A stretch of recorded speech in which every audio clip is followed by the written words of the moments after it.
We are at the Zion Schoolhouse Museum. It's one of the 10 museums owned by the city of Toronto. And its concept within it is to express what the school system was like a century and a half back. Hi everyone, I'm Ahnaf and I'm 13 and I was born in Bangladesh. I've been in Canada for practically my whole life. My name is Amare, I'm 9 years old and I come from 2 different countries in the West Indies. And it's the first time I'm coming to a history museum.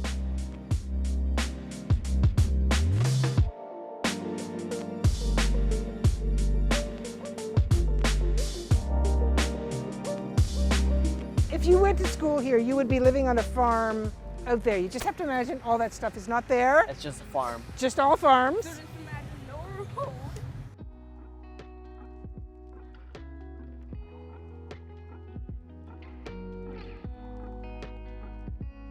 Everything about this, even though it's a small room, it's connected to a large history and a large hierarchy that had to do with the school system. I mean, I'm sure you've talked about colonialism in school. Yes. Dividing up all the country, making farms and taking people from England.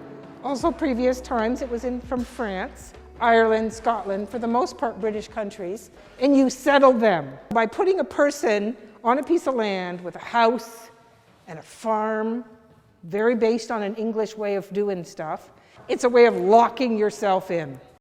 What would have happened if the British weren't the first people to colonize Canada and other places in the world? What if maybe it was another country? You are? I've already played the piano. The piano. I like the piano. Because I like playing the piano. Hurting people because you felt they had done something wrong was acceptable in this time.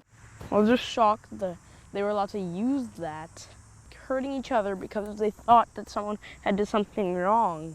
It was allowed, because what if that person wasn't the one who did something wrong? Something that kind of shocked me was, I was thinking about it now, was that teachers had to teach multiple grades, right?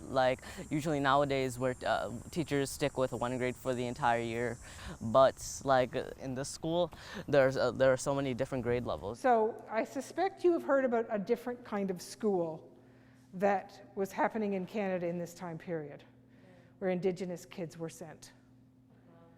Residential schools. It was like a dormitory for Indigenous people. So colonialists would take Indigenous children to these schools and have them stay in these dormitories for a year, continuing to strip, quote unquote, strip the Indian from the child, which of course is a very racist term to call them Indian, because of course they have their own culture. How much time do you think kids in residential schools spent going to school? 3 hours? 6, 7, 8. Actually, 3 hours? because they were called industrial schools, a lot of them. And a lot of the time, what those kids were actually doing is working out on a farm. Now, what we're doing, we can actually discuss about it.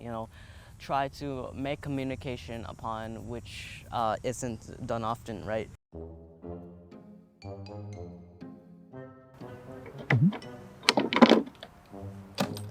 This is an example of what the alphabet used to look like a century and a half back. I decided to choose it because over time, writing styles have changed, right?